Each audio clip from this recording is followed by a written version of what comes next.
Good morning, ladies and gentlemen. We're a little late, but we're going to get started right now, now that we have a quorum.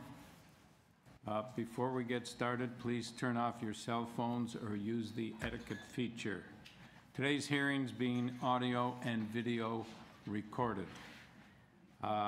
Welcome to this Committee of Adjustments hearing. In accordance with Section 45 and 53 of the Planning Act, this meeting of the Committee of Adjustments for the City of Toronto is called to order. Committee of Adjustment considers applications for, firstly, minor variances, secondly, permission to extend or alter lawful non-conforming uses, and thirdly, consent to create new lots. To ensure a fair and timely hearing, I'm going to vet the agenda when I'm finished with my opening comments to determine which applications can be dealt with immediately and which applications require a more in-depth review. I will call each item in the order listed in the agenda and ask if anyone other than the agent or applicant is present and wishes to address the committee. If there are people in opposition or support, the matter will be held until all non-contested applications have been cleared from the agenda. If your item is held, we strongly advise you to meet with the interested parties outside the hearing room in an effort to resolve concerns or issues. Let me just correct one thing. It's only if there's opposition that I'm going to ask you to go outside and see if you can resolve your issues. If nobody's opposing, then the applicant or agent will proceed with their presentation. The committee may ask questions or take the matter into consideration. When making your submissions, each speaker will be given a maximum of 5 minutes to address the committee. When addressing the committee, please come forward to the podium, hand in your decision request card to the committee staff seated on my right, then go to the podium, state your name and your address. If you have a written submission you read from, please hand it to the Deputy Secretary Treasurer when you're done. You will have 5 minutes to present your case. Then opposition will have 5 minutes to express their views. If there are several speakers, we're going to ask for a spokesperson. We don't want the same points repeated again. So we may ask questions. When all the speakers are finished, the applicant will be given an opportunity to rebut those related issues that were raised. The matter will then be taken into committee for decision. This will mark the end of all discussion. If you do not agree with our decision, you may file an appeal. Appeals are now heard by the Toronto Local Appeal Body, or TLAB. For more information about TLAB, consult their website or the Committee of Adjustments website. Appeal instructions will be included at the bottom of every decision. In order to receive a copy of the committee's decision and to be informed of appeal proceedings, you must fill out the decision request card. Include your email address, as TLAB will be sending notifications and appeal updates by email. Please hand in your completed form to the Deputy Secretary Treasurer before leaving. Do we have a motion to confirm last meeting's minutes? So moved. Second. All in favor? Last meetings are confirmed. Is there any declaration of interest on the 9:30 list? No, Mr. Chairman. No, none to declare. Okay, no declaration of interest. Any files to be closed, Madam Deputy? Not in the morning session. Okay. Are there any applicants here who wish to withdraw their application? Okay, I'm now going to vet the, pardon? Yeah, we can deal with deferral requests now. Are there any parties here who wish to defer their application? All right, come forward, sir. Which application are you on? This is item number 18. The address is 12 and 14 RUSHOLME. Okay, are you the applicant? My name is Lance Caprillion from Cave Architects. So you're the agent? Yes. Okay, is there anyone here in opposition to this matter?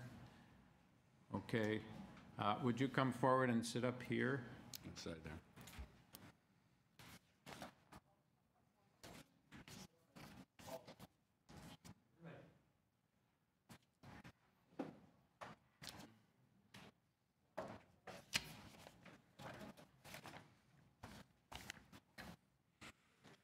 Okay, at this point, we're only going to consider the deferral request. We're not going to discuss the merits at all.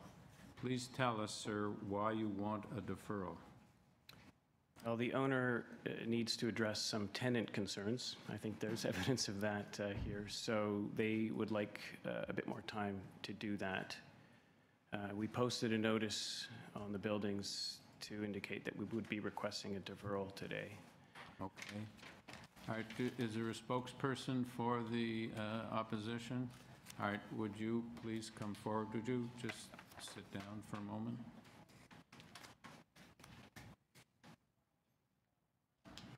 Okay, can we have your name and your address, please? Sure. Laura Hatcher. I'm at 12 Rushholme Drive. Okay, so we only want to deal with the deferral request. Does your group approve of a deferral, or do you oppose it?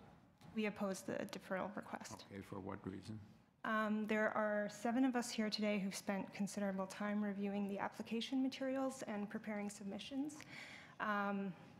This is something that's of great importance to us, and a few of us have actually spoken to property management in an attempt to get more information about the proposal and potential solutions or compensation, and nobody's gotten back to us. So, Right, but the applicant agent says, we want to meet with the tenants, we want to review this further. So do you still want to oppose the deferral? we would like to oppose it. Okay, please sit down. Mr. Sir, agent, please come forward. I didn't catch your name. I'm sorry. No problem, it's Caprillion. Caprillion, right. So they say they want to proceed today. You say you want a deferral. Are you prepared to proceed, or do you still want? We'll proceed if we need to, but I think that in the interests of finding a solution, it probably makes sense to have a deferral and to engage the tenants. The owner needs to engage the tenants and find a solution. They have concerns, and those concerns can be addressed, and I think a compromise solution can be found. So I think the deferral is in the interests of everyone. Your client has some proposals to make that aren't obvious on the face of the application? They need to address these concerns, and they haven't yet done so. Why not? That's a very good question. The problem that I have is all of these people, many of them are working, have taken time off to come and talk today. If it's deferred and there's another hearing, they have to do it again. The representative said there has been no outreach to them at all. They haven't received information. They haven't received responses. You're making it sound as though the applicant had no alternative but to come here for a deferral. The applicant had the alternative to negotiate up until today. Why didn't he do that? To address your first concern, we did post a notice so that we would avoid people wasting time coming here. Last night. Yesterday. Last night. And, you know, it's just part of a conversation that there is a planning team also on this project. And so there's a conversation that's being happening internally among us, mainly between the owner and the planning team, to find a solution. And the opposition from the tenants became apparent once the signs were posted. And so that conversation started to happen. So you didn't know about the opposition until yesterday? No, the opposition came after the sign, the notice for this hearing was posted. Okay, but did they have notice of what was going to happen or what the proposal was before the notices went out? They should have, I agree with that. We always recommend tenant information evenings, but it did not happen. Okay. So, I mean, I think essentially what's happened is that the owner is motivated to try to resolve this and to try to work with the tenants. And that conversation has been happening, and I just think they didn't anticipate these issues. They probably should have, but they did not in time, and so they just need a little bit more time to get things organized with the planning team All right, and thank you, sir. to meet with the tenants to find a solution. Either of you? Excuse me, madam. Do either of you, any more questions? Any So further this questions? is, do all tenants have lockers? And are they in their, they've been using long-term? I don't know if there's any entitlement in their actual lease, but as you see, there are variances related to the deficiency of amenity space. Yeah. And these lockers, as opposed to we've heard that they're small apartments, they need storage, they've had storage, and now it's being proposed to be taken away. Yeah, absolutely. And I think the part of the concern here is that, or part of the gap is that the owner didn't address that in their initial concept, because I don't know that these things are in the leases, but obviously it's an issue that they need to address. It's not fair. Is this a new owner? Yeah. I'm not sure when they purchased it. It was probably a couple of years ago. 2 years. All right, so thank you. Does someone have a motion? Seems to me that it's, despite the fact that they've taken time off, it seems to me in the interest of the tenants to have further discussions with the landlord to find a solution. It seems, from what has been said, that the landlord may have been unaware of this situation, having purchased the property fairly recently. Not unaware. But it seems to me an important issue that if the landlord's determined to find a solution, then maybe it's better that we defer it. But in any event, someone has to make a motion one way or another with respect to the deferral.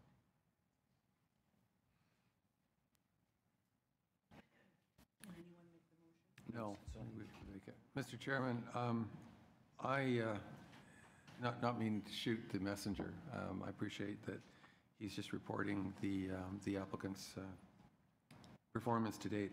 I believe there's been adequate time to resolve this if there was a will to resolve it. I'm not as convinced as perhaps some that this would get resolved. I think we should proceed today. Seconder? I'll second that motion. All in favor? All opposed? Thank you. All right, the matter will proceed today when it's called. Any other deferral? You can go back to your seats, please. Would you come forward, sir? Just a suggestion, while you're waiting for your application to be heard, I don't know where the applicant went back to his seat, Mr.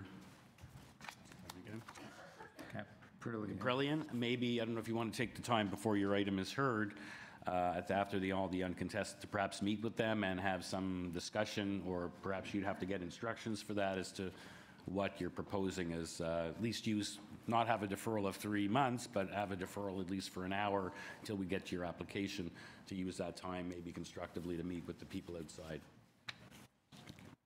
So we're going to hold Mr. Carpellian. We're going to hold the application until it's not until it's reached in the usual order, but until all the other non-contested matters are heard and the contested matters before 18 are heard. So tenants, if you want to go out and meet with Mr. Carpellian, maybe some resolution can be reached. You come forward, sir. Good morning. My name's Stuart Adams. I'm with Unit A Architecture, the applicant for item 20, 120 OSSINGTON Avenue. And we are requesting a deferral this morning. Is there anyone here in opposition to number 2120 OSSINGTON Avenue? Would you come forward, please?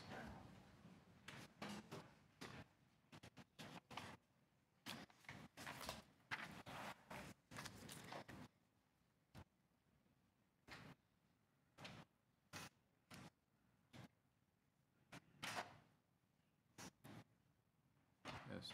Okay, so we're going, please sit down. We're going to discuss only the deferral issue at this point.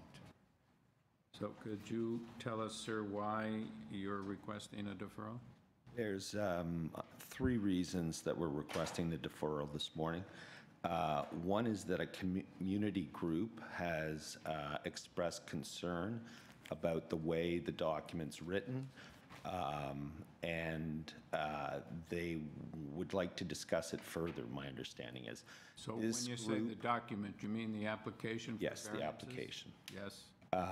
This group has supported the expansion of my client's business in the past, and it's important to my client to get them on board before we present it. All right, and your second reason, sir? Verbally, in discussions with the planning department, there may be incorrect reporting through this, of the submission. They, I believe, have asked zoning to go back and look at it again. So that's the second item. The third item is that there is a current tenant in the ground floor of the building that we would like to expand into that had no idea that this was before the committee, or that the landlord had actually been in discussions with my clients. So we'd like to clear that up before we come back. All right, thank you, sir. Madam, all right, if you're opposed, are you opposed to the request for deferral? No? Okay. Did you get her name for the record? Yeah, but please just come forward to the podium, give us your name and your address for the record. Hi, my name is Elisa Hui, Elisa-Hui, and the address is 58 Argyle Street. Okay, so you're a neighbor. Pardon? You're a neighbor of this, Right. right, thank you. All right, do we have a motion for deferral or not deferral? Mr. Chairman, it appears that what we may have before us through no fault of the applicant is perhaps some incorrect information or information that at least needs further clarification, and in the interest of rendering the best possible decision, I would recommend a deferral. I'll second Mr. Niffel's motion. All in favor? You have your deferral, sir, thank you. Are there any other deferral requests? All right, I'm now going to vet the list. Recirculation. Yeah, Yes. usual. Okay. Item number 1 Silver Birch Avenue, applicant. Yes, any opposition? Yes, all right. We're going to hold this one. You might go out in the hallway and try and resolve your differences. Number 2, 9 ROBLIN Avenue, applicant, yes. Any opposition? All right, thank you. We will proceed. Number 3, 19 Mortimer Avenue, applicant. Oh, okay. And any opposition? All right, thank you. We will proceed. Number 4, 786 OSSINGTON Avenue, applicant. Yes. Any opposition? No. We will proceed with that one. Number 5, 16 Minto Street, applicant. Yes. Any opposition? No. We're going to proceed. Number 6, 107 Armstrong Avenue, applicant. That's the one that no one's attending. Oh, We have to make a deferral motion on that? all right, so we will deal with that when we get to it. Number 7, 10-20 Bay Street. Applicant, yes. Any opposition? No opposition, we will proceed with that. Number 8, 9 Silverwood Avenue. Applicant, yes. Any opposition to this application? All right, we will proceeding. Number 9, 51 Muriel Avenue. Yes, any opposition? No. Okay, number 10, 134 Virginia Avenue. Applicant, yes, any opposition? Okay. Number 11, 21 Crestland Avenue. Yes, any opposition to this? No. Number 12, 133 Dawes Road. Yes, any opposition? No. Okay, number 13, 1305 Dundas Street West. Applicant, yes. Any opposition to this application? No. 1480 Jones Avenue. Applicant, any opposition? Okay. Number 1520 Salmon Avenue. Yes. Any opposition to this application? No. Okay, number 1689 Ravina Crescent. Yes. Any opposition? No. Number 17, 389 Winnett Avenue. Wait, okay. Any opposition? Yes. Where? Gentlemen. Oh, okay. All right, so we will hold this and you can meet outside and try and resolve your difficulties. Number 19, 548 BALLIOL Street. Applicant, any opposition? Okay, we will proceed with that. Okay. Two held items. Yes, well, there's 3 because we're holding 18 as well. Okay, we'll start with number 2, 9 ROBLIN Avenue.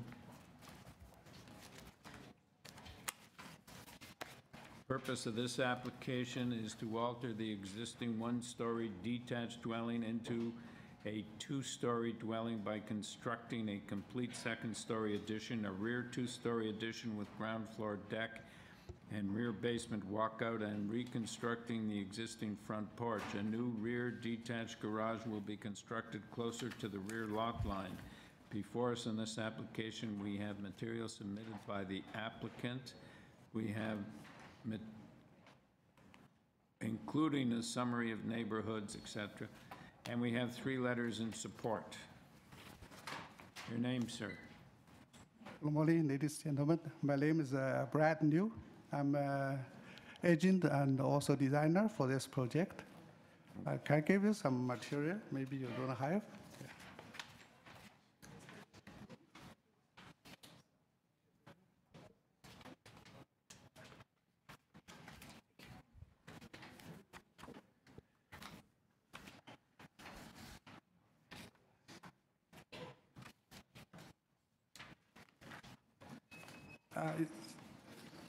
Yeah, this concept is actually from bungalow. It's too small. It's about 880 square feet. So, because the owner buys house, they want to make a medium family, so extend, become a 2-story. So become about 2,000 square feet. Sorry. So. The variance is generally about 4 items. So number 1 to 3, generally is about coverage and the density or the length is all regarding the proposal. And for 4th one is setback, actually is the existing one. If I give you this photo, actually this bay window is existing. So for this item 4 is existing because we want to keep the original 1-story. So this is an existing condition? Existing condition, actually, yeah. Thank you, sir. It's a bay window, yeah. And okay, for the coverage, density, and the length, if you look at the summary, actually this area is all a very small house. So everybody, if a new proposal is becoming the bigger, yeah, actually it's a reasonable size. Because this zoning, you look at this zoning, the limit is too tight. You can see coverage is 35, and the density is index is 40.45. So actually, we look at this recently application from summary. You can see most is all more than us. Yeah. So that's generally. And another one is actually we also go through the neighborhood. Normally they understand this situation, so most people they support. We got the 3 sign support and 3 verbally support. The other one is we didn't find the labor. Is not in the home or other owner is is not home. Yeah. Generally is this one is the first one. Anyone have anything? Yeah. I do. On the support information that you on the support information you provided us, you have 3 verbal support, which we need proof of that. So that's your word that they supported. And the 2 most important properties have not given you a written letter of support. They've only given, you're saying that they've given you verbal support. Why did they not provide you with a letter of support? They just say don't sign, but they say not going to against. It's just verbally. I don't know why they don't sign. And can you tell me on this side of Roblin Avenue where the closest two-story houses are? Because most of them, I believe, are bungalows. Is that not correct? Yeah, always bungalow. Yeah, They're all bungalows. Are you the first two-story? yeah. All I mean, proposal is go to 2-story. Yes. Yeah, I know that. Are you the only two-story? Are there other two stories on this side of the street? Where are they? Which houses are two-story? 2-story nearby. I You didn't could take refer to photo. your map. You've got a map. Oh, You've got a map with, which is helpful, which has addresses on it. From 21 to 1A, how many of those are two-story houses, or are they mostly bungalows? I have no idea. So sorry, I didn't number in that one. I think I have maybe 1 or 2 only. Yeah. 1 or 2 are two-story. About yeah. I didn't recognize, but The rest, if I and should the rest are bungalows. I should take some photo. Yes. Sorry. That would have been helpful, thank you. Yeah. What about the other side of the street? Are there 2 stories or are they all bungalows? Opposite side, no, I also have 1 or 2. If I can go to take photo, I can, yeah. So there I go around, yeah. there are 2-story houses on this street, although the majority of the houses are bungalows. Is that correct? Yeah, majority, yeah. But it's new, if a new buyer one, normally they go into proposal, yeah. So the ones that are 2 stories, were they originally bungalows and they did the same thing that your Yeah. client intends to do? Yes. Okay. All right. Do we have any further questions or do we have a motion? Mr. Chair, I've reviewed the variances. It seems like a modest top-up and addition. It does seem to be one of the first, but change starts somewhere, and I believe it's modest. We don't have anyone here in opposition. We don't have the city weighing in with planning department with any conditions or concerns. So I move approval of the application. Second. All right, all in favor? You have your approval, sir. Thank you. Thank you very much.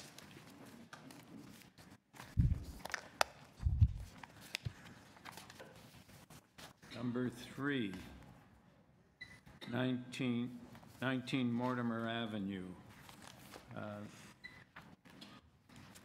Purpose of this application is to alter the place of worship by constructing a 1-story addition located on the east side. Before us, we have materials submitted by the applicant, a staff report from planning. Your name, sir? My name is George Okamura, the applicant for the Toronto Japanese Seventh-day Adventist Church, 19 Mortimer Avenue.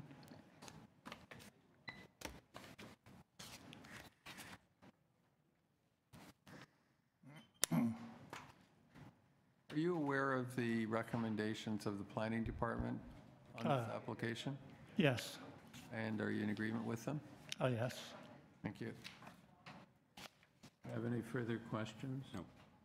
We have a motion. Mr. Chairman, unless my colleague has any questions, I'd like to move approval of the application. I think it's minor in nature, and it clearly meets the 4 tests for variance. My motion, however, is conditional upon the condition from the planning department, which has an A, B, and C section to it that the applicant's familiar with. I'll second Mr. Nipfeld's motion. All right, all in favor?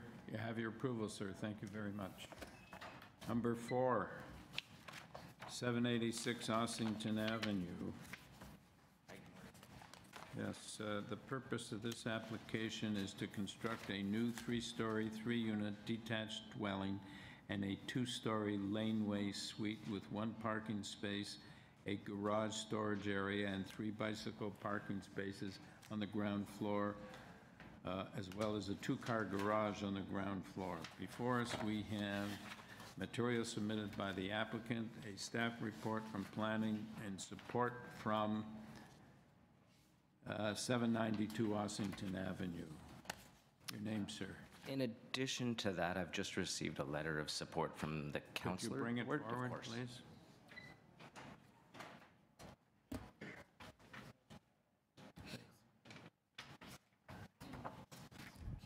Mr. Chairman, I believe there's someone in the audience wishing to speak to this matter.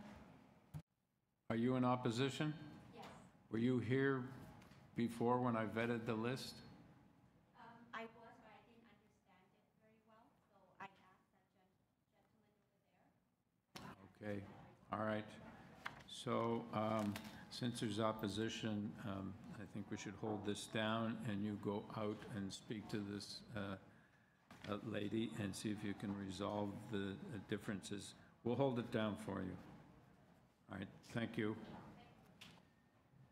Number 5, 16 Minto Street.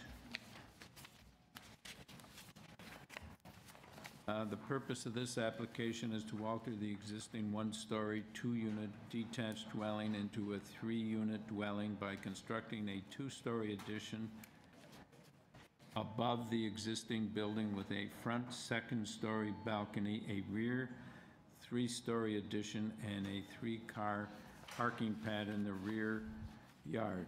Before us, we have material submitted by the applicant. We have email correspondence from planning.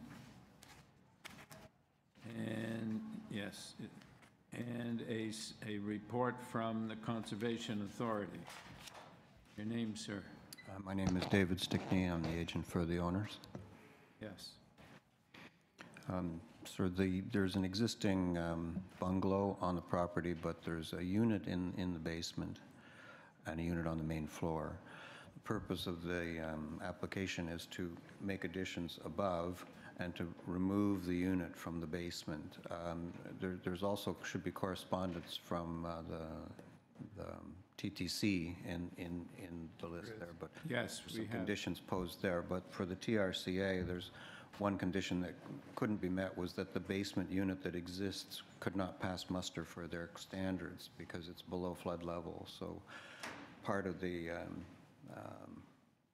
strategy of building this is to blend in with the street. I met with several of the neighbors.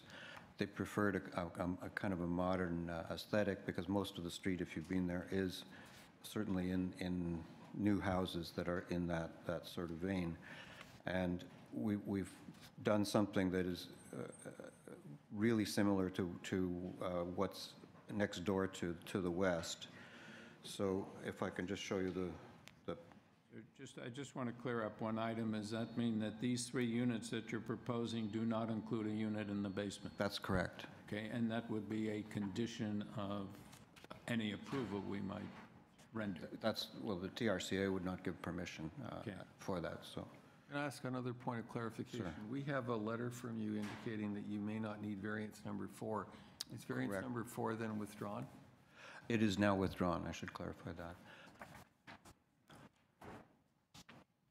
The original proposal was to put siding on top of everything that's there, but if the siding and the current insulation are removed and then proper fire-resistive material put on, it ends up being the same setback, so. Okay. So you want to show us a picture?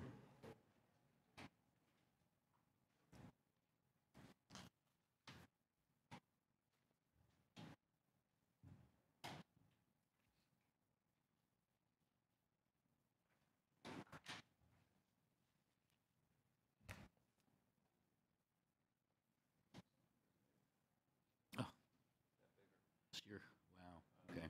You can see the houses on both sides are modern, and we're matching the height of the houses to the west exactly. So the variance that relates to the height of the main wall. Picture's worth 1,000 words on that one.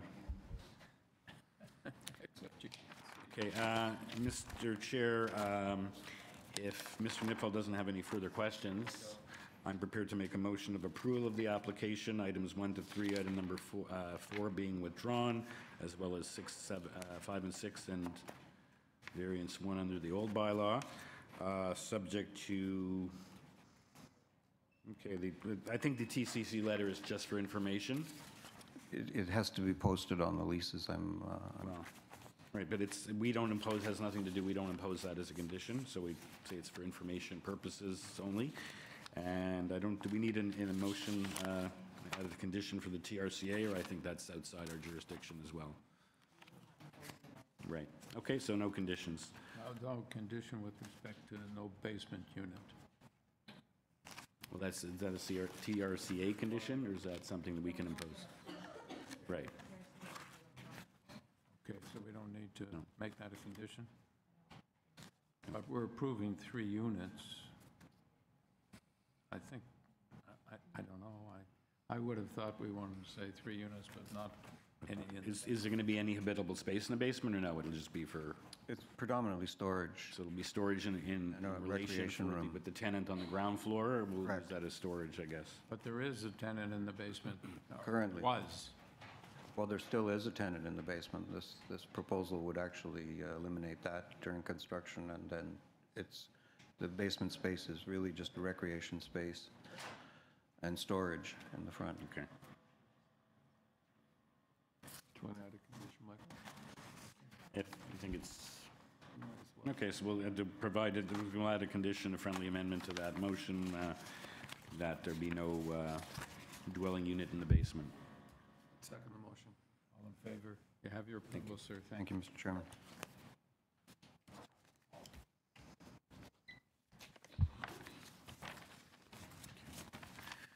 Number 6, 107 Armstrong Avenue. No one's attending. I understand this is to be rescheduled. Can we have a motion? So is there any fee or any notice to be sent out? There would be a re-notification. So there would be a fee? Well, you can impose a fee. Okay. This was at the request of the agent for family matters. Right. Which is reasonable. So it's, yeah, it's just a recirculation. Then I would move that the matter be rescheduled, subject to a re-notification fee. I'll second that. Pardon me, I didn't hear what you said about the relocation fee. That it be rescheduled, subject to a re-notification fee. Re-notification fee, okay. All in favor? Yeah, that's rescheduled. Okay. Number 7, 10-20 Bay Street. Purpose of this application is to continue to operate the outdoor restaurant patio along the Queens Quay East frontage. Before us on this application, we have material submitted by the applicant, email correspondence from Conservation Authority, and a report from Planning. Your name, sir? My name is Chris Stoyanovich. I'm agent for Brewery Restaurants as well as Oxford Property Group, the owners. So I take it that this restaurant patio was approved for a certain time limit and now has to be reapproved? That's correct. There was a decision of this panel March the 25th, 2015, with conditions from planning that limited seasonally, but limited the use for 2 years.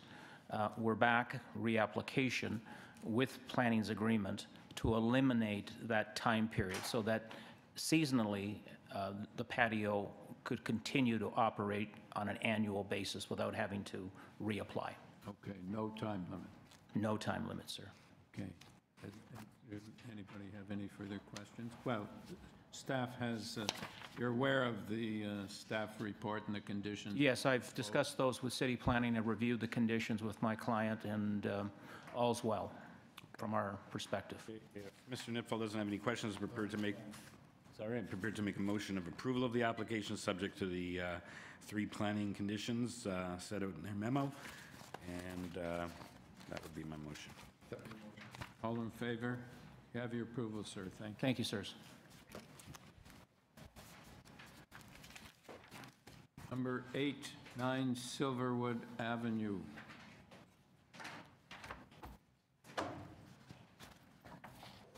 The purpose of this application is to alter the existing 2.5-story detached dwelling by constructing a rear 2-story addition. Before us on this application, we have material submitted by the applicant, 3 form letters in support.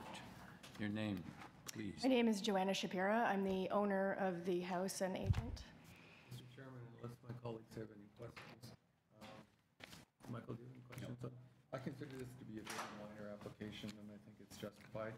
I think it clearly meets the test for variance, and I'd like to recommend approval, move approval. I'll second that motion. All in favor? You have your approval. Thank you. Thank you.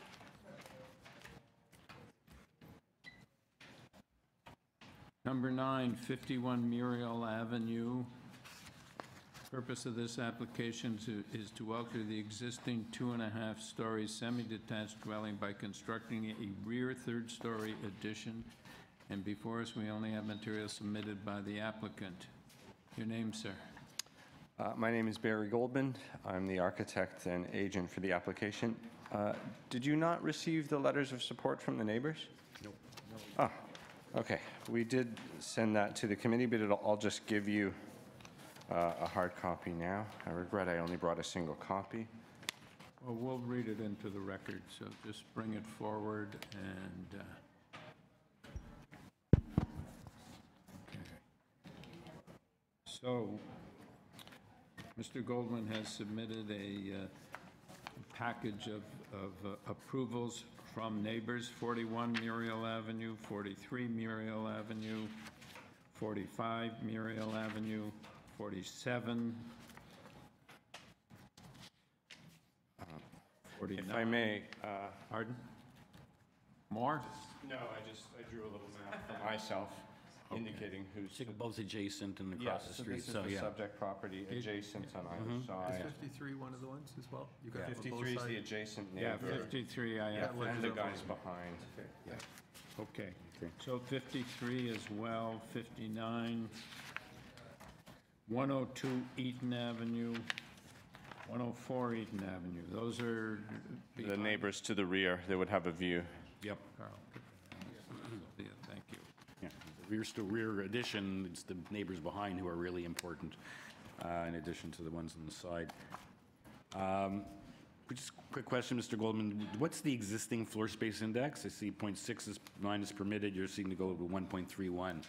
Are you already over? Existing is 1.1, and we're proposing 1.31. Okay. Thank you. If Mr. Nipfel doesn't have any further questions, I'm prepared to make a motion to approve the application with no conditions. Second motion. All in favor? You have your approval. Thank you, sir. Thank you.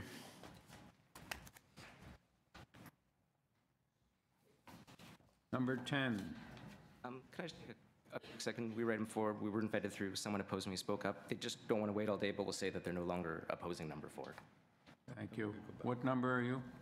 4. Yeah, MINTO. Okay.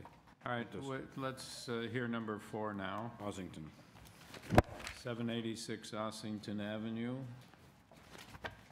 I believe, well, I don't know. Better go over it again. Yeah, we just got to... Okay, so the purpose of this application is to construct a new 3-story, 3-unit detached dwelling and a 2-story laneway suite with 1 parking space, a garbage storage area, and 3 bicycle parking spaces on the ground floor, and a 2-car garage on the ground floor. I believe I went through this already. In any event, we have material submitted by the applicant, we have a staff report from planning, and we have support from 792 Ossington Avenue. And you are Reverend? Counselor. And from the counselor as well. Just a minute, is this in support? Yes. Yes, okay.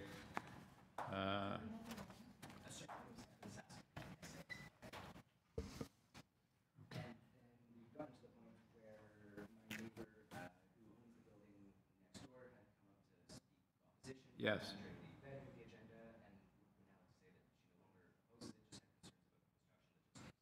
Okay. Okay. So perhaps before we proceed with the application, just hear from the neighbor. Would you come to the podium, give us your name and address, and confirm whether or not you're still in opposition?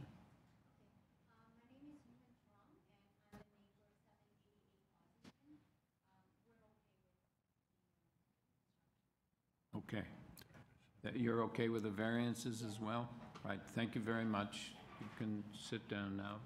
Mr. Saskin, could you come forward and tell us about this application? Sure. Right off the bat, I understand that there's a staff report which Right. is positive, but asks for the imposition of some conditions. And I just wanted to say clearly that I would also welcome the imposition of all of those conditions. Okay. This is the result of a long process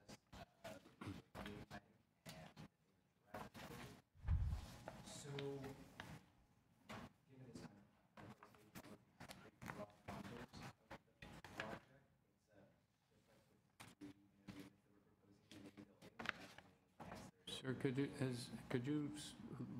right, yeah, that's better, I hope. Yes. Go ahead.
Mr. Chair, I don't think that's necessary. One question only.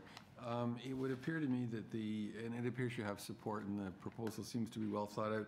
The only potential negative impact might be to the property immediately to the south of 782 because you have entrances along the south face of your building.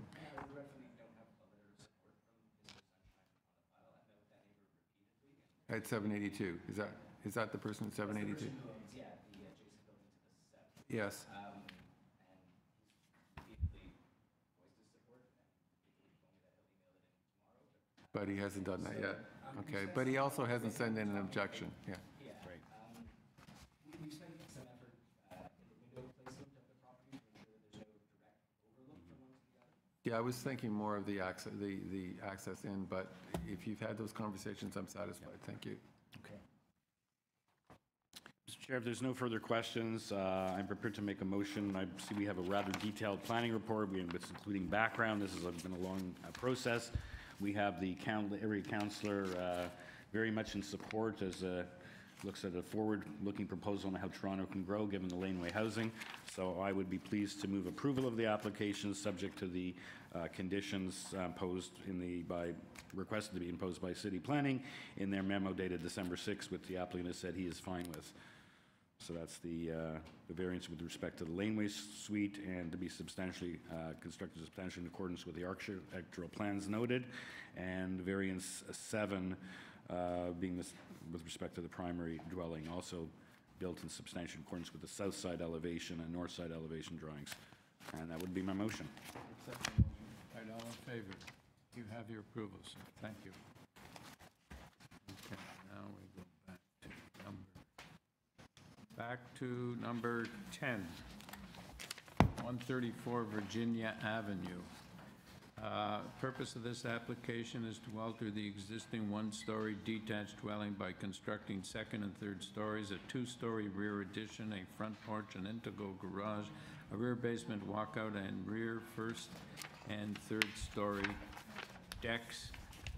Before us, we have material submitted by the applicant and 2 form letters in support from 132 and 136 adjacent owners. Your name, sir? Hi, my name is Jojo. Yes.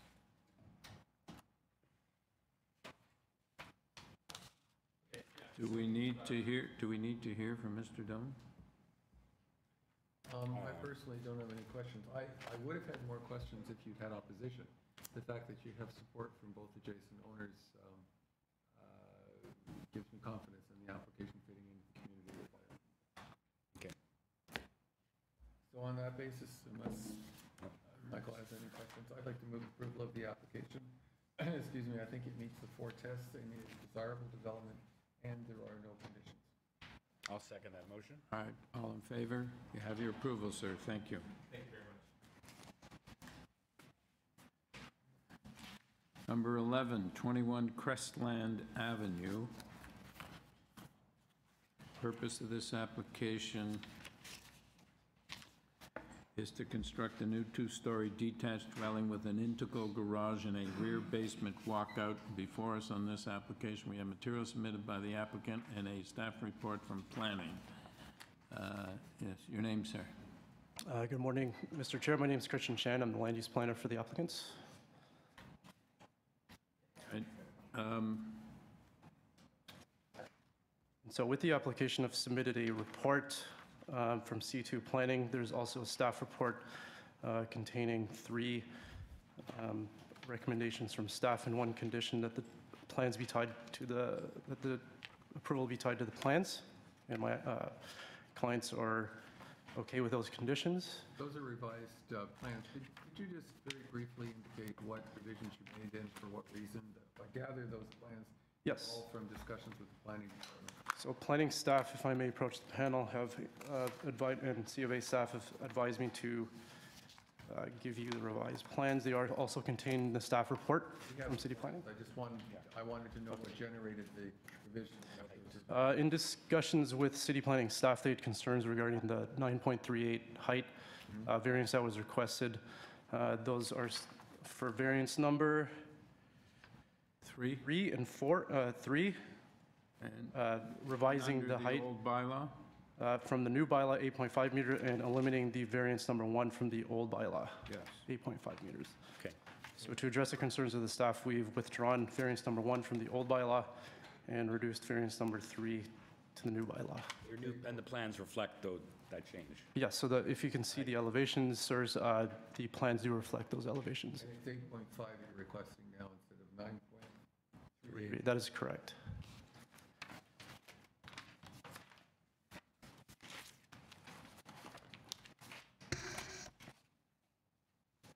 So if you can see on the plans, the elevation plan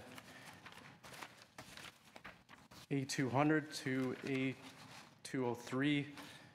In the bubble there, you'll see articulation as requested by staff and the reduction of the height. And the articulation that you see on the elevations is above the 7.2 meters height, which is the maximum height permitted for a flat roof in the new bylaw. And as such, we revised the plans to satisfy the concerns of staff. I see you provided us with a summary of the other FSIs granted on Crestland. Yes, as part of my review, I did a study of C of A decisions in the radius.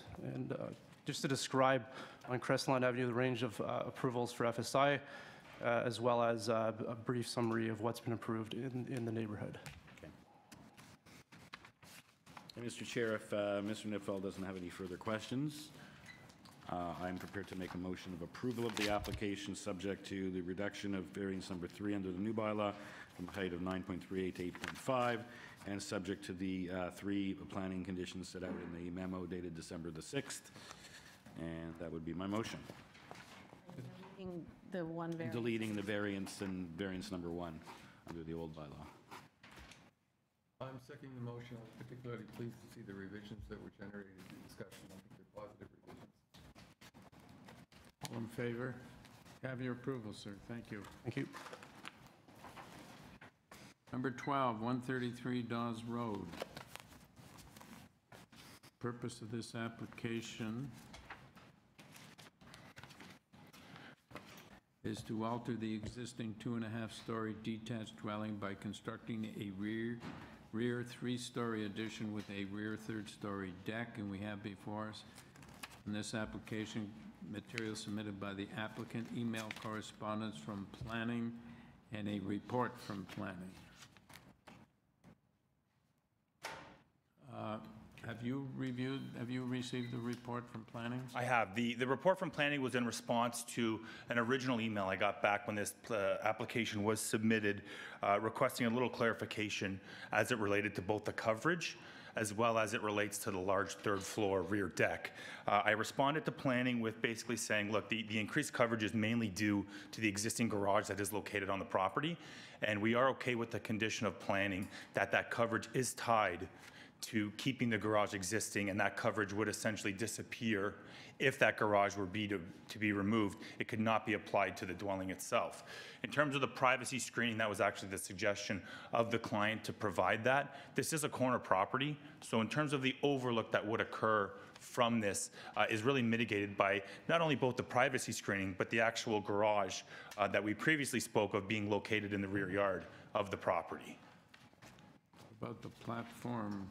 Now, quickly, just to go over the platform, basically what it is this is the existing dwelling here.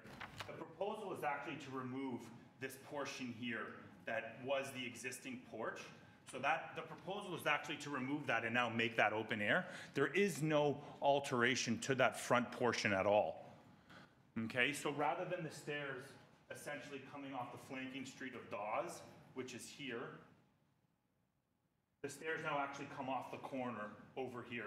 But that platform is just opening up that enclosed porch that was done at some point. I mean, you can actually see here the existing brick pillars that would have supported the existing front open-air porch.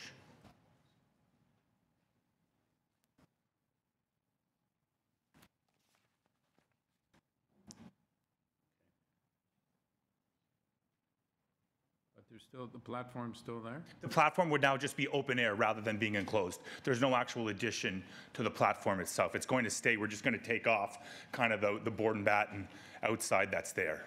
Maybe excuse me, is it used as a deck or anything? Yeah, it would just be used as the front porch of the property.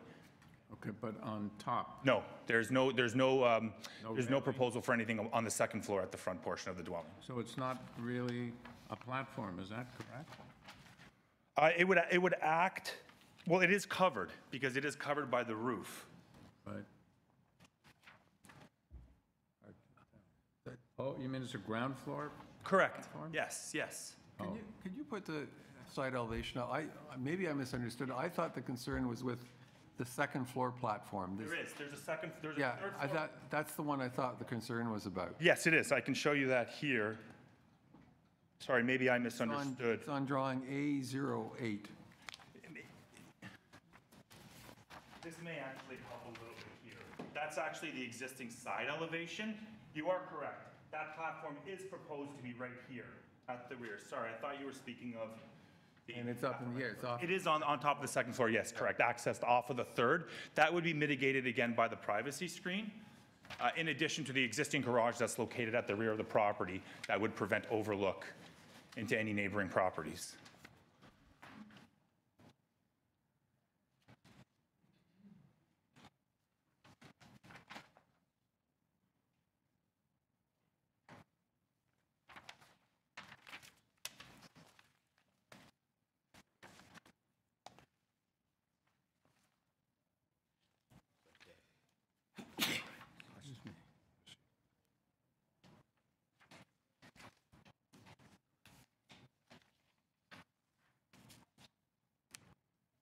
So the planning isn't concerned about direct overlook of that platform because it's limited to a public right-of-way. Correct. It's a corner property, so the actual overlook would be onto the flanking street. Garage also acts as a... Correct, which would prevent you from going into the neighboring houses or backyards.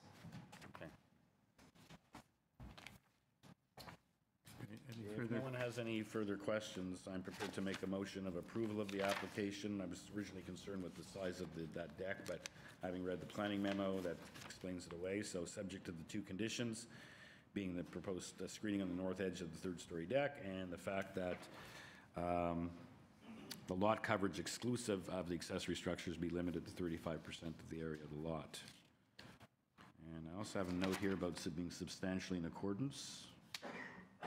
I don't see anyone's looking for that.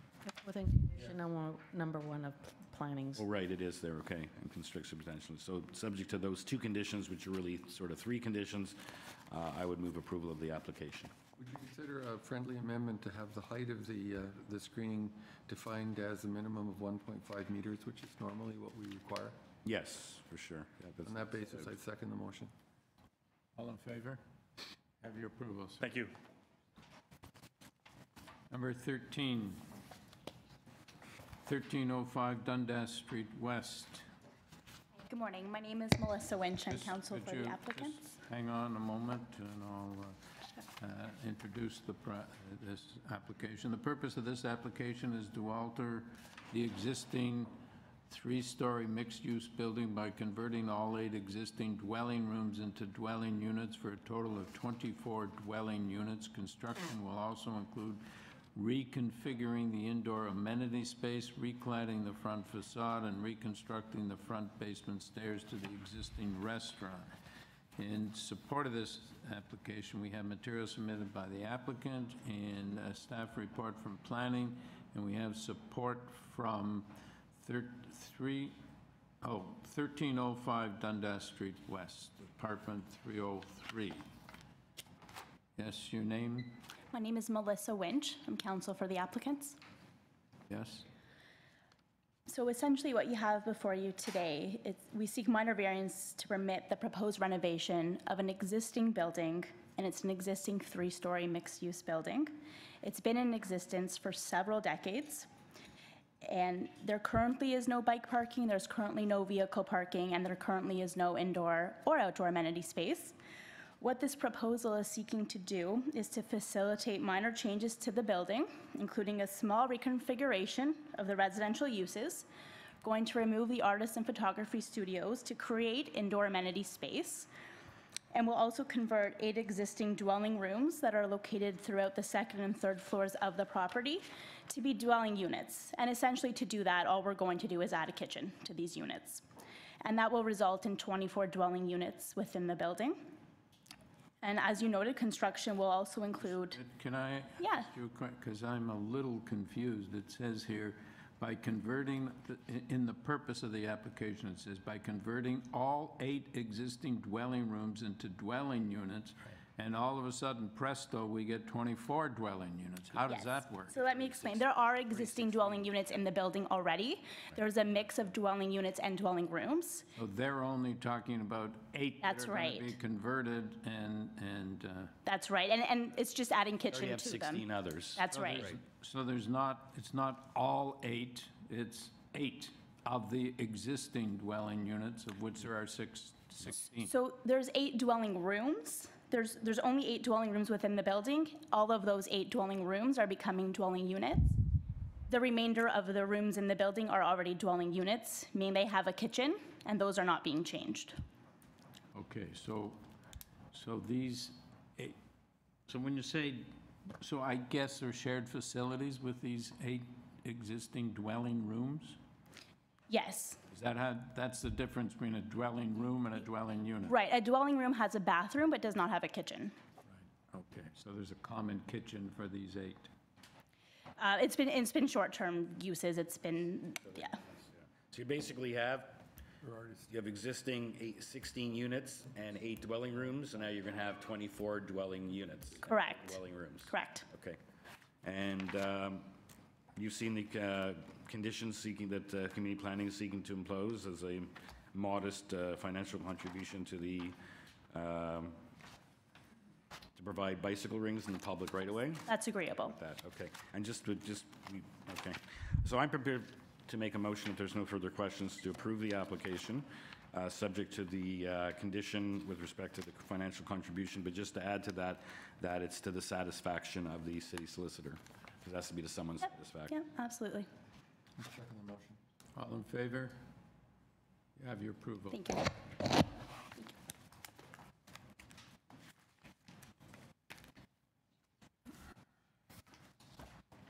Number 14, 80 Jones Avenue. The purpose of this application is to alter the existing 2-story detached dwelling by constructing a 3rd-story addition over the existing building, a rear 3-story addition, and a rear basement walkout. Before us on this application, we have material submitted by the applicant and a report from forestry. Your name, sir? My name is Adrian Latavsky. I'm the planning consultant for the applicant. Yes.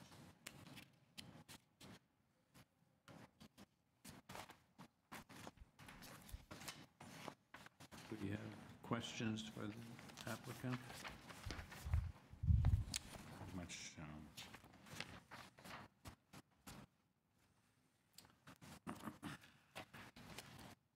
Sir, are you aware of the urban forestry is requesting a condition of approval?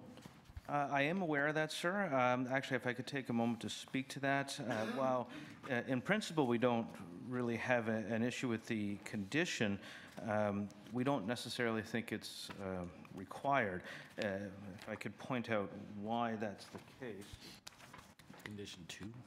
Yeah. What is condition 2? God knows. Permit to injure a tree or? This here is a... Complete application to injure. And there is one tree on the site that would be subject to the private tree bylaw. It is certainly sizable enough, and that tree is right here. Okay.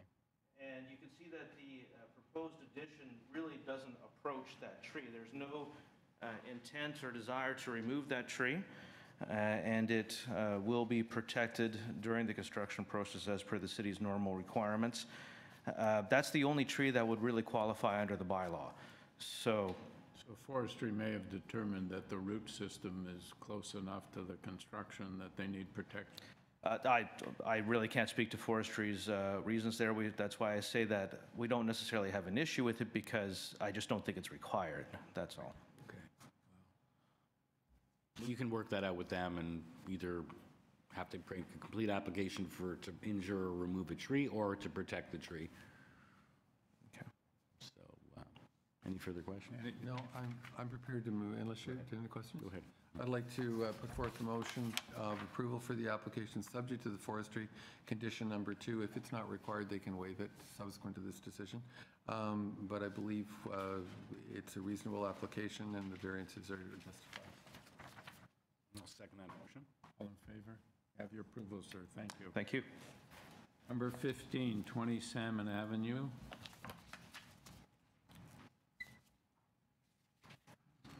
Purpose of this application is to alter the existing 2-story semi-detached dwelling by constructing a rear 2-story addition with a basement walkout and ground floor deck, a 3rd-story addition with a rear deck and a rear shed.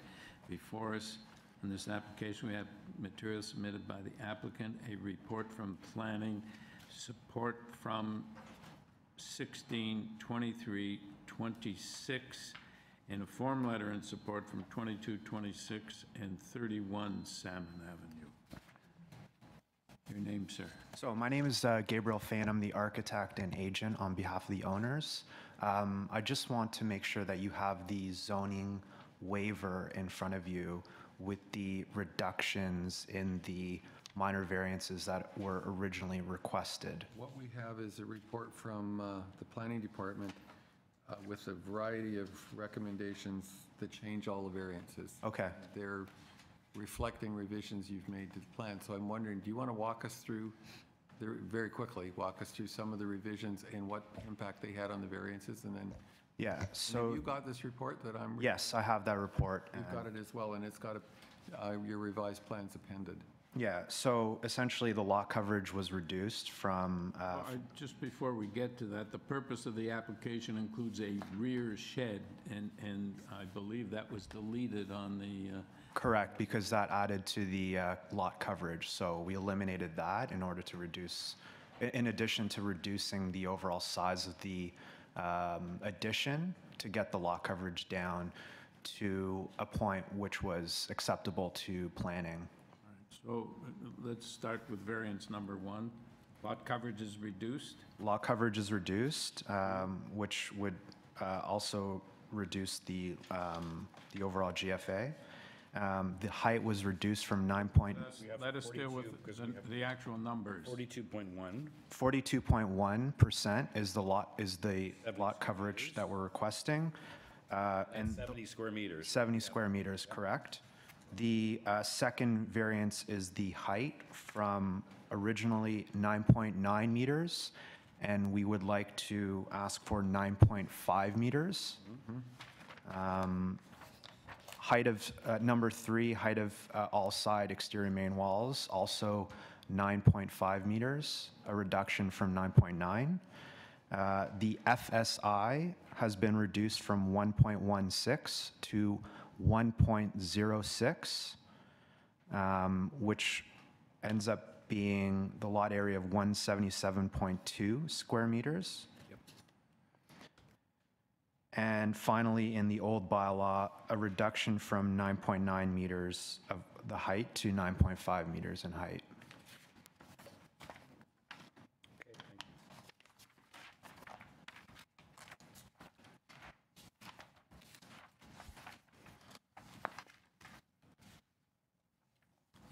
So the attached, semi-detached dwelling, the owner approved of this application? The owner? Yeah. Yes, they have been part of all the discussions with the planning department. We met face to face. We've had 4 months of correspondence with the planning department. I think we have their letter of support. Yeah. Okay, are there any further questions, or do we have a motion?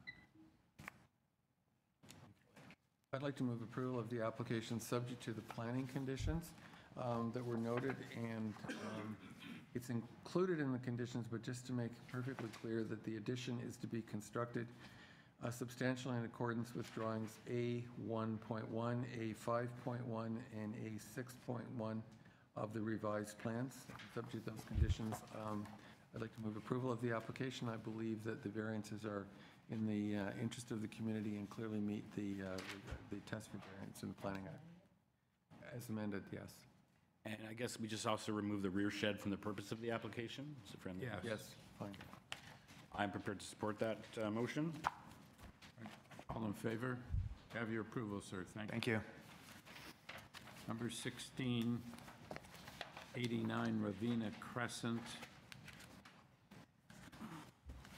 Purpose of this application is to demolish the existing rear detached garage and to construct a new rear yard carport. Before us, we have materials submitted by the applicant, email correspondence from planning and right-of-way management, and correspondence of concern from 22 Chatham Avenue. Your name, sir? John Ignitis, agent for the applicant.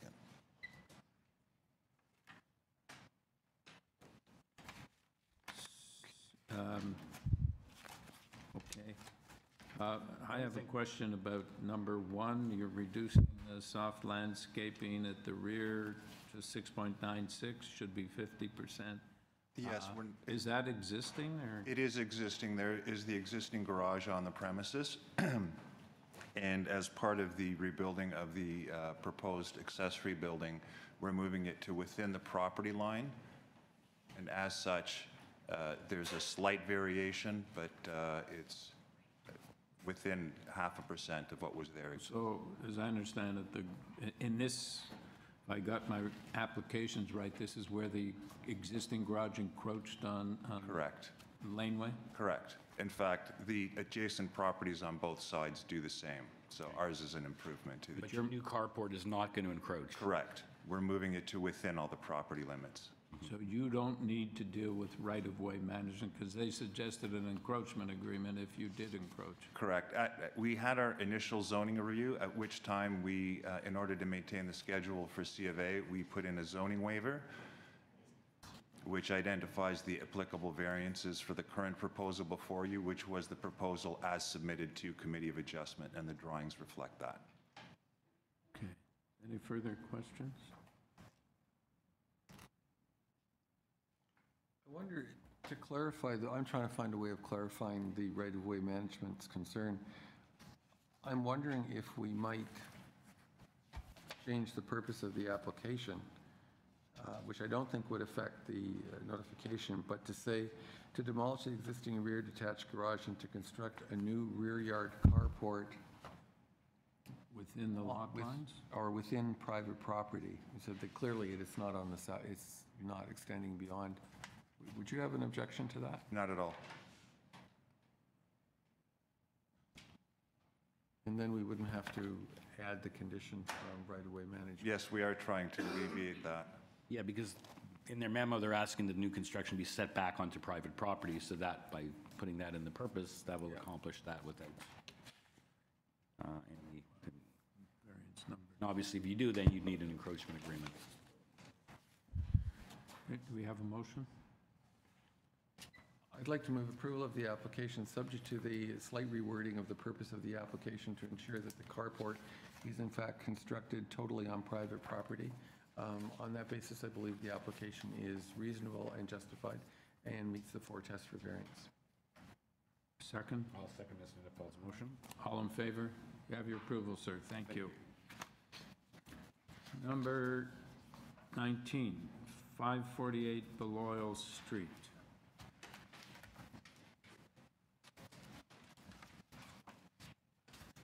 Now, the purpose of this application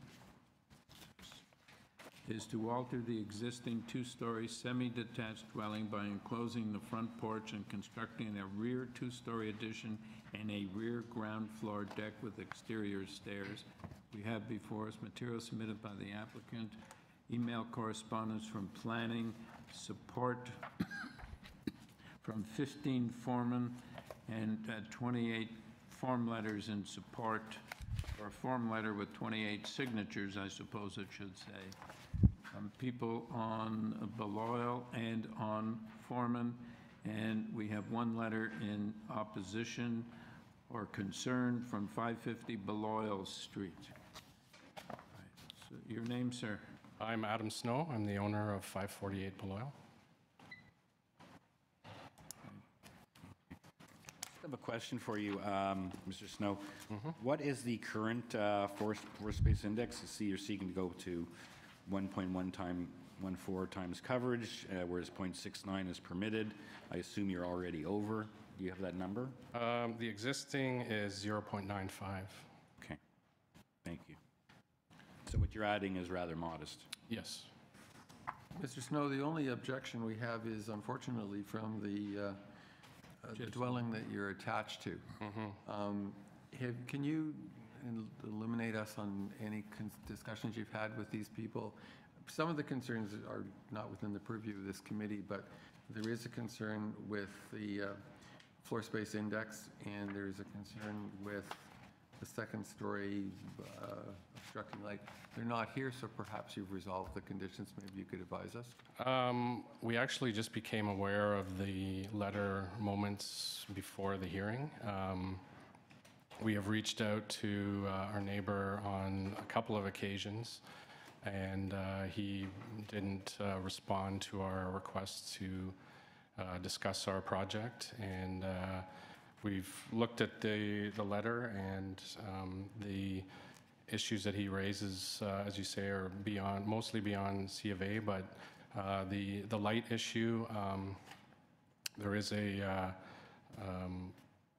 modest second-story addition of 3 feet expanded from the existing wall, and we're facing north in this location, so really there's no direct sun that reaches the area in question that he's talking about, so it's basically ambient light. I don't think there would be a significant impact on the light that he's experiencing through his window. And then the floor space index is an issue that was raised through the variance list here, and we, as you can see, we have a small home, and we're adding a very modest amount of floor area to the existing structure, so it really doesn't amount to much of a change. 550 BALLIOL, is it the same size as your existing? It's exactly the same, yeah. Well, theirs would be 0.95 as well, existing, we would assume. I would, yeah, I would. Yours is 0.95. Yeah. So it's a modest increase. So the numbers are deceiving.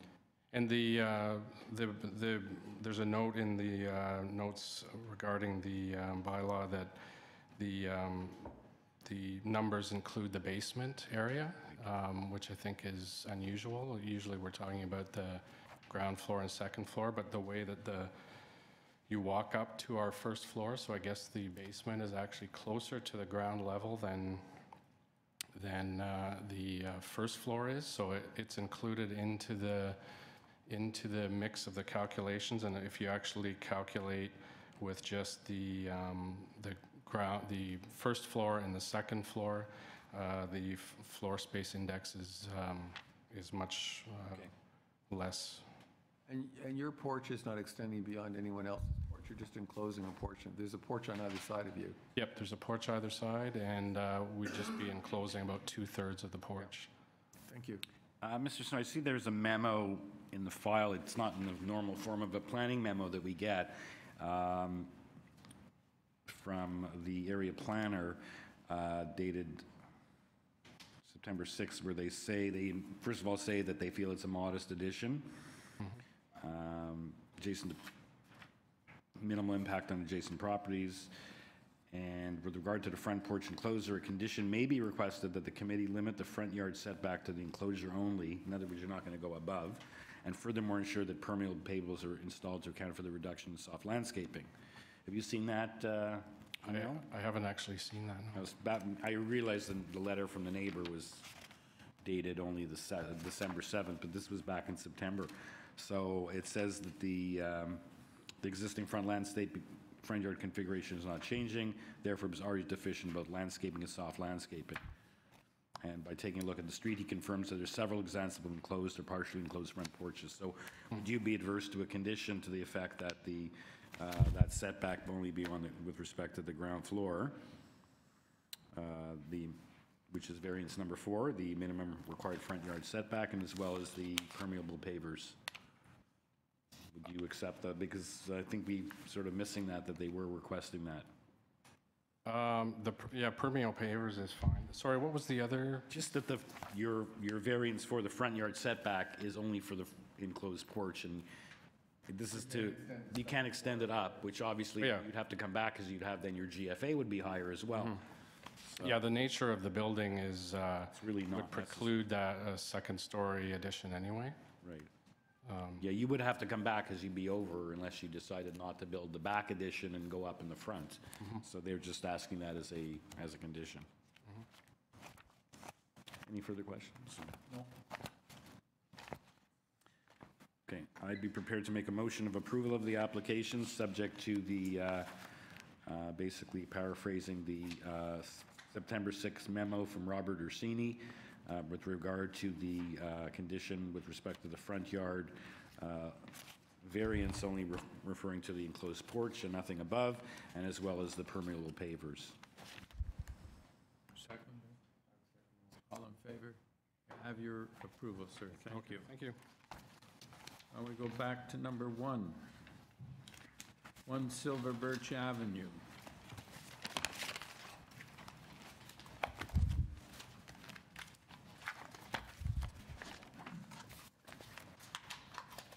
Would the neighbor objecting to this application please come up and join us at the front of the room?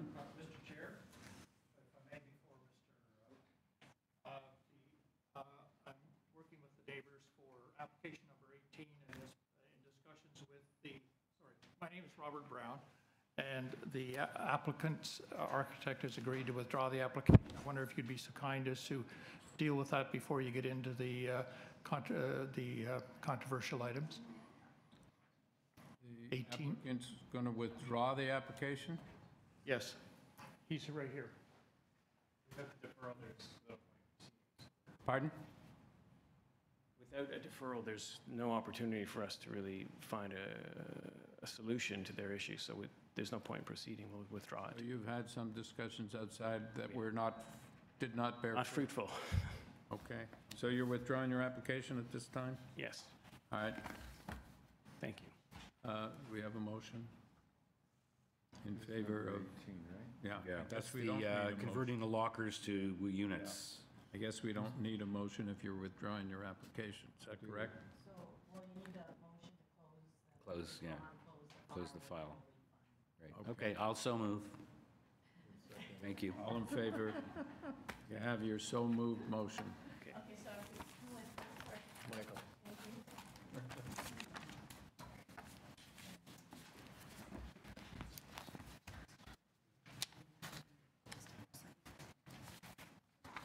I haven't done your application yet.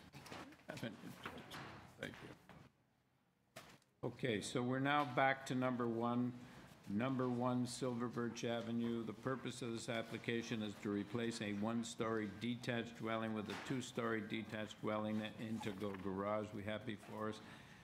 Material submitted by the applicant. We have staff reports from Planning, Forestry, and Conservation Authority. We have 7 letters in support. Good morning, Mr. Chairman.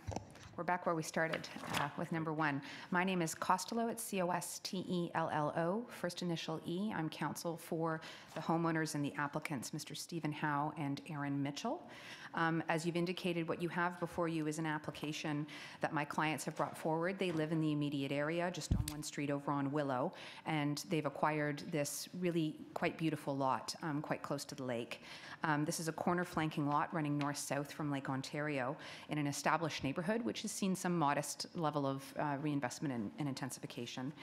The one-story detached home with a garage, which is now, I'm anticipating a question from the committee, slightly over 0.8% FSI, excuse me, and the proposal is now to replace that with a 2-story home with an integral garage and extensive landscaping, which you would have seen in the plans.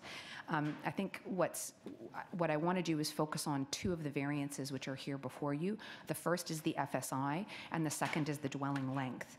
Mr. Winkle's handed out a package to you. If I could ask you to turn to the second page, I want to do with the dwelling length first. What you'll see on that second page is a plan which illustrates in green the outline of the existing home.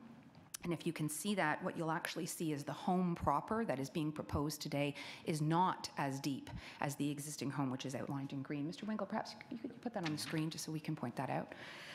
What's occurring is that because of the topography of the site, we have a raised rear deck, which is approximately 5 meters. So I'm just going to go over to the outline. So the existing home is in the green, and that comes down and across. That's the existing dwelling depth. What we've added, what the clients have added is an exterior porch, which is approximately 5 meters. And because of the topography, that's going to be an excavated porch, and it's covered. It then gets counted as part of my dwelling depth. But for all intents and purposes, this is a like for like in the context of the actual building. The second item I wanted to address was the FSI. And again, if the members of the committee could indulge me by going to page 5 of the package. I'll just ask you, this circular part at the back, that's the covered porch? That's a turret, Mr. Chairman, which is just up on the second floor of the home. Sort of an Where's the covered porch?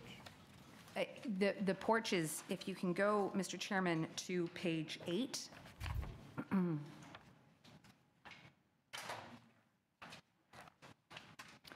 You'll see a rendering, Mr. Chairman, and that shows you there's the porch with the colonnade at the rear, and then the covering and the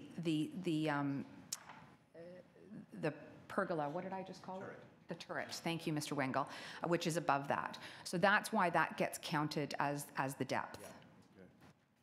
If I could ask the committee, please, sir. So what you're referring to is the covered porch is effectively a patio. So that's your outdoor amenity space. That's right. And it's it's on a street frontage, but that plus the greenery around it, and there's a very modest bit at the other end, that's basically the amenity space on the property that's left. So part of the amenity space is actually incorporated into the building envelope. That's correct. Thank you. And you're quite right, through the chair to you, sir. There's extensive landscaping, but this home currently sits, in terms of the setbacks, it's a very similar footprint and envelope. And what's actually being done is the public right-of-way is being substantially improved in terms of both the existing and the proposed landscaping. And I can advise the committee that my client's been working in concert with the Parks Department and with right-of-way management. We'll be entering into an encroachment agreement for all of that improvement. The patio is not included in the FSI, but the basement below it. So if I can go to that, I'll now address the FSI, and I think I'll address your question, Mr. Chairman. So if we could go back to page 5, what you'll see is we've provided you with a front elevation. Because this is a circumstance whereby the FSI number, which is before you, is driven entirely by the topography of the site. As I already indicated, this is a site which is adjacent to the lake. And what you'll see in the elevation, which is before you, is you'll see a water table line in blue at the bottom of this diagram. The water table is very high in this location. And what the clients undertaken extensive drilling to understand how far deep they could go. Because of the proximity of the water table, what you'll see is a 1-foot buffer, and then you'll see a very heavy footing, which is being put in order to stabilize and ensure that there's minimal backflow and flooding on the site. As a consequence of that, the basement is actually closer to the established grade than my ground floor. And so under the new bylaw, all of the basement gets included in my GFA number, and that's for more than 200 square meters. So when you see the FSI number being a number which is derived from a GFA of over 600 square meters, a third of that is the basement, which would normally not be included. And in fact, if we were able to drop that basement by a mere 2 feet, that 210 square meters comes off the ledger, but because of the high water table, we're unable to do so.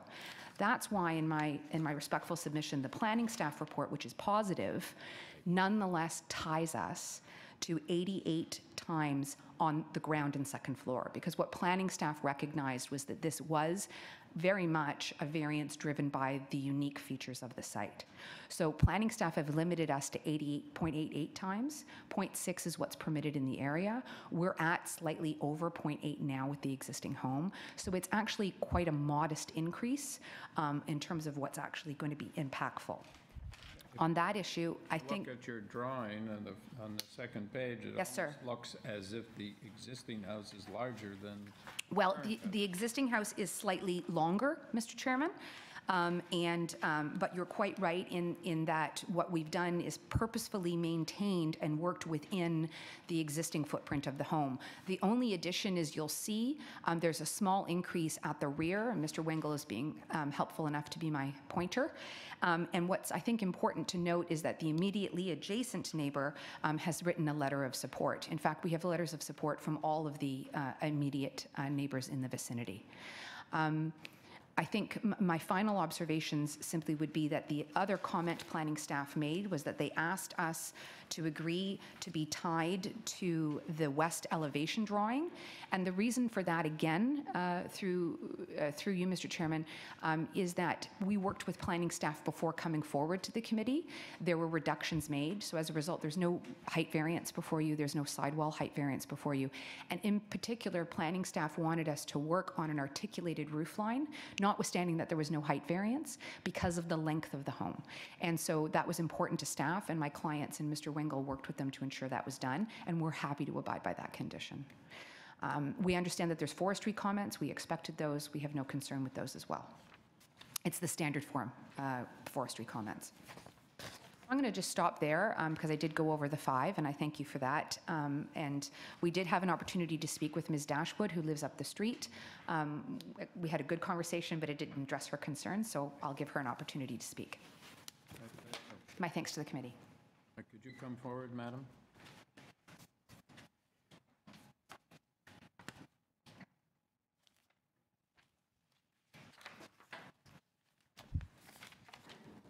We have your name and your address, please. Lily Dashwood from 8 Silver Birch Avenue. You're on the other side of the street. That's correct. Thank you. The plans for number 1 Silver Birch propose to contravene 9 zoning bylaws.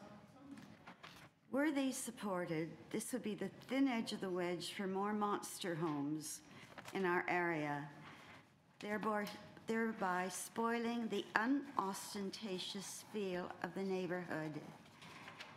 It's my feeling that the house that is being proposed for number 1 it looks like a country club rather than something. We don't have any control over the design. We're here with respect to floor space index, height, etc., but not the design.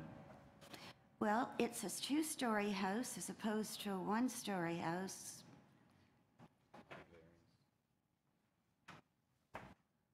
It's much bigger than anything else on the street. It's not much bigger than the existing house is. It is. It's 2 stories high rather than 1. Okay. Ma'am, do you feel like, this is what you're looking at?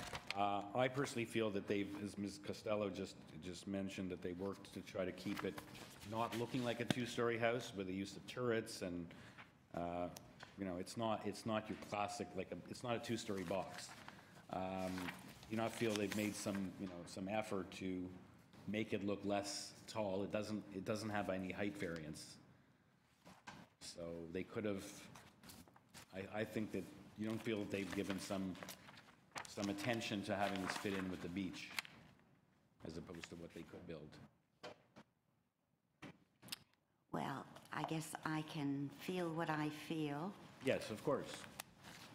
So as far as your comment about the thin edge of the, you know, in terms of setting a precedent, the committee looks at every application on its own merits as opposed to setting precedents. And we've heard that the above ground, which would be a condition in terms of setting a precedent, it won't be showing up as a, you know, 1.31, 1.29 because of the actual circumstances that we've heard about the basement level being counted because of the topography of the site.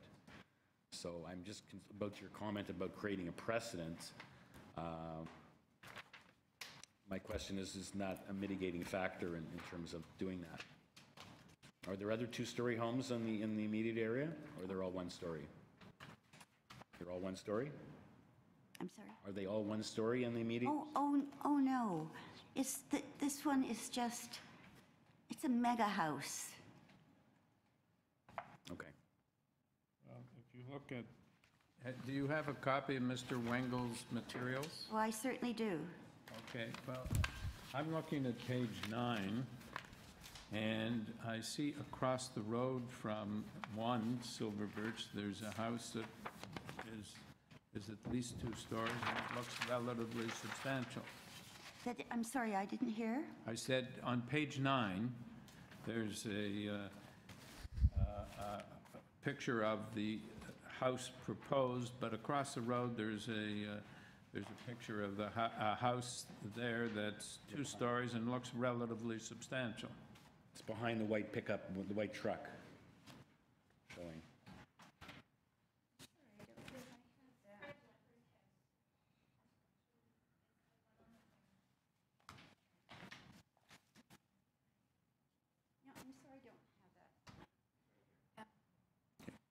Mr. Wengel is pointing it to on the upper. Oh, yes. Head. I think, Ms. Dashwood, it's number 19, Silver Birch.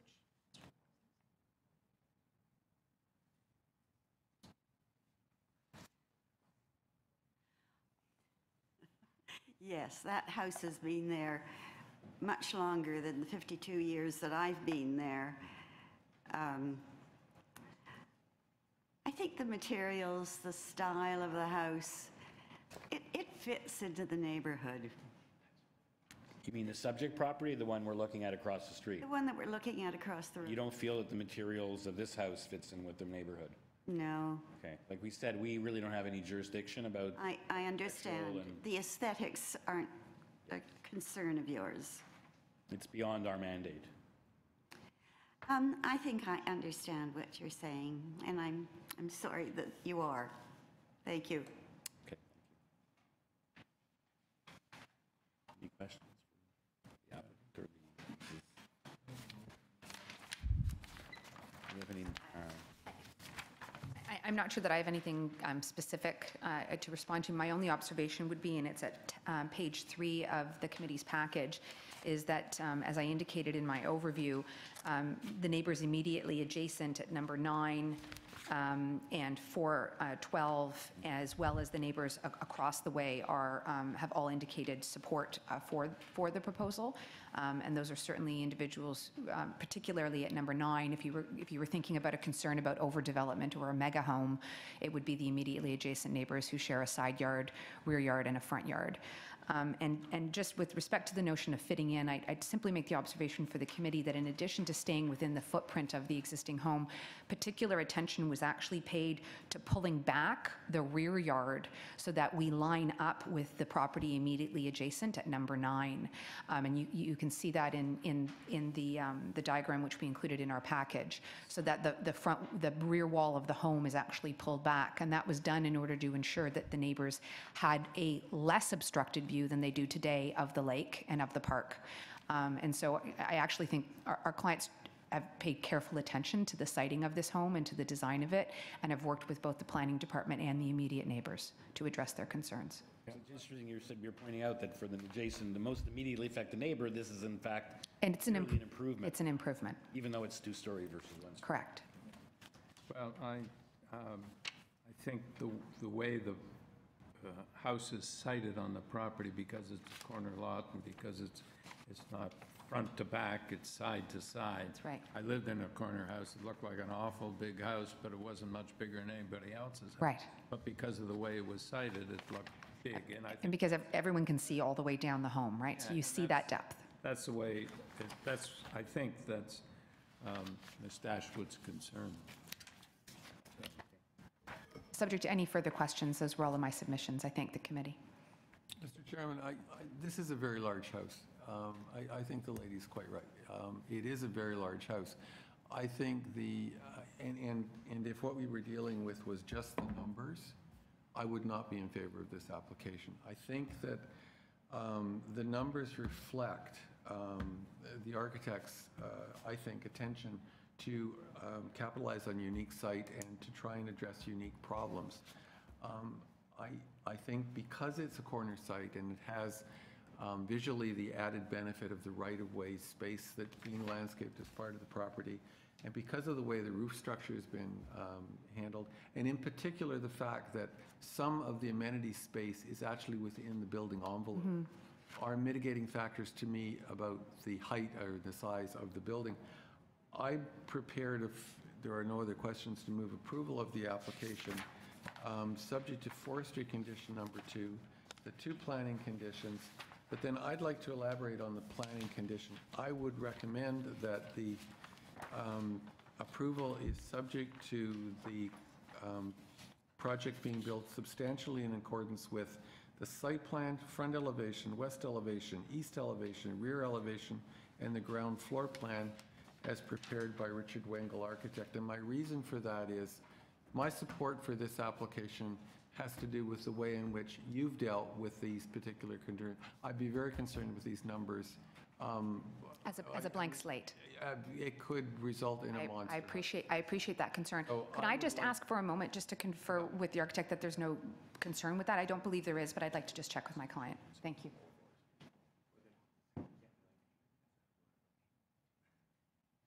I'm advised that this is exactly the home they want to build, so we're fine with that condition. Okay, I'll second Mr. Nitfeld's motion. I agree that I think this is a very sensitive design on the beach, notwithstanding Ms. Dashwood's concern. I think that with aesthetics, I think aesthetically it does fit in. I think that you can see that there's been great effort to make this fit in. There is no height variance. It appears larger than it is, as the Chair mentioned, due to the fact that it's a corner lot facing the opposite way. So I'm very pleased to support the motion. All in favor? Have your approval. My thanks to the committee. Conditions. Thank you. Thank you. You go back to number 17, 389 WINNETT Avenue.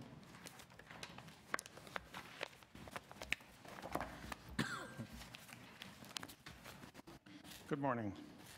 Just hold on a minute while so the purpose of this application is to alter the existing 2-story detached dwelling by constructing a rear second-story addition with a deck, a complete third-story addition, and a rear ground floor walkout. Note, the basement is considered to be the ground floor of this building, as it is closest in elevation to established grade. We have before us material submitted by the applicant, a report from forestry, opposition from 391, 393, and 234 AVA. We have a 6-signature petition in opposition. Could you tell us, sir, where, is there opposition here? Over here. Could you come up here? Okay. So could you tell us where 234 AVA Road is in relation to this property? Because we can't seem to locate it in any... It's north of the, I see Arlington is north, but Ava is quite a distance away. Yeah, not on map, it says, yeah. This gentleman knows. I believe, if I can see the addresses as well, I believe the gentleman at 234 Ava is also the owner of 395 Winnett, which is occupied by a tenant. But he didn't say so, so we, For what that is. all right.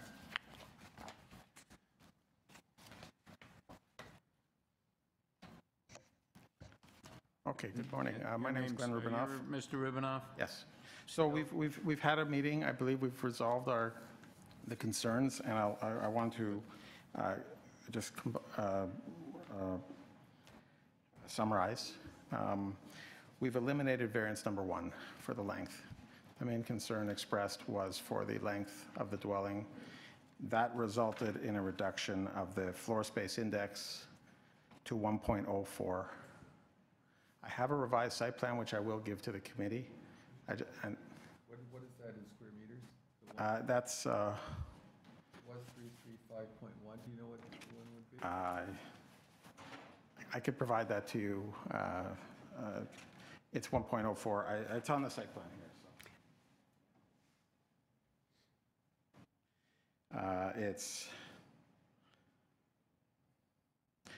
309.1 square meters. Okay.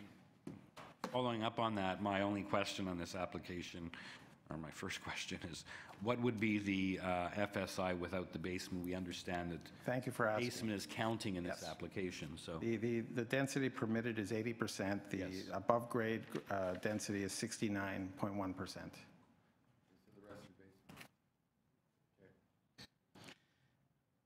That is the... You're actually under if you didn't count the basement. That's correct. Full basement counts. Without the basement, we're under, yeah. So we've had good discussions, and we feel that by reducing the length by almost 4.5 feet, we've brought it within the bylaw, and that is how we'd wanted to proceed with it today. My only other question I would have about the second-story deck being 10.8, whereas 0.4 is permitted. What's the... So the height off the ground is about 1.2 meters. So is that really not a second-story deck? It's not a second-story deck. Okay, It's just first-story deck. Technical, yeah. Okay. Because the basement's the first floor by definition. Thank you for that explanation. So what you have shown on the proposed main floor, that's the deck? Yeah. Okay. So in all these side yard setbacks, et cetera, are they Side yard setbacks follow the lines of the house and... existing? Existing. Rear yard as well? Yeah. And the eaves? The eaves, again, they're following what's existing there. Okay. Okay. All right. Should we hear from the neighbor, or? I just, before this gentleman leaves, so the discussion that you had outside has resulted in removing the building length so that you're... Reduction in the length and the FSI. Okay, and that was what you discussed? Yes. Perhaps we should still get his name and address for the record. Sure, I Yeah. just wanted to make sure. All right, so they have to confirm that he's agreeable. All right. Good morning, my name is Daniel Silverman. I am the owner of 391 Winnett. And as Mr. Rubinoff indicated, we had a discussion that resulted in an agreement to reduce the extent of the home's encroachment into the backyard such that it falls within the variance. I can only speak on behalf of myself, not on anybody else, though I will share that I was the facilitator of the 6-person petition. So for what that is worth as well. Okay. Mr. Silverman, I take it this is your house over here, the Yes, it is. renovated one? Yes. Okay, thank you. Thank you. Okay, Mr. Chair, if there's no further questions, I'd be prepared to make a motion approving the application as amended, as walked through by Mr. Rubinoff, and eliminating variance number 1, reducing variance number 2 to 104 times the area lot of 309.1 meters squared. And I see there's is there an urban forestry here? Yeah, subject to the urban forestry condition, and also, as was a recommended staff condition on other similar situations we've seen this morning, they haven't asked for it here. I think there should be a notation made that as to what the FSI is without the basement, just so that people don't use it as a precedent and say, hey, look, the committee gave 1.13 times coverage. So I would like to sort of put that in as a similar wording as some of the other applications, that to clarify that the approved FSI without the basement is in fact 69.1. Sorry, 205.5 square meters. 5, yeah. So that will, preclude, or at least attempt to preclude, if any neighbors are checking, if someone comes in with an application next month and says, look, you gave 1.04 times coverage on 389 Winnett, that at least it'll show on the record that there was a reason for that. We have a seconder for the motion? Second the motion. All in favor? Have your approval. Thank you, sir. Thank you, both of them. Yeah. So that's the morning. Yeah. So we stand adjourned from 1:30. Awesome.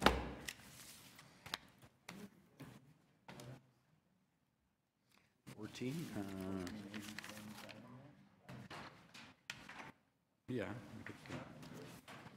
Approved, subject to urban forestry 2.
Is just turn on this button.